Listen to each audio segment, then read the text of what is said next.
আজকে আমি যাচ্ছি আমার বেস্ট ফ্রেন্ডকে সারপ্রাইজ দিতে শান্তিনিকেতনে।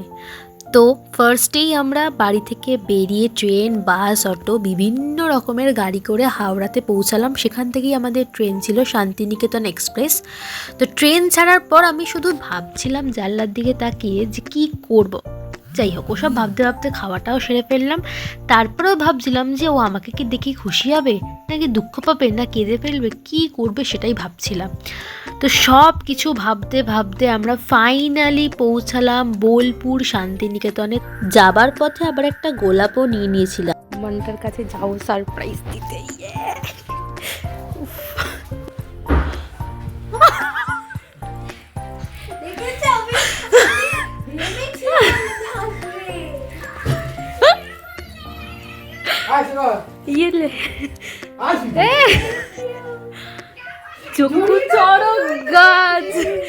আসলে ও কিন্তু মিথ্যে কথাই বললো, কিন্তু কোনোভাবেই বুঝতে পারিনি যে আমি যাব। তখন কি বলবে বুঝতে না পেরে ভয়ের ঠেলা এটাই বললো। যাই হোক, দেখা হচ্ছে পরের একটা মিনি ব্লগে। বাই।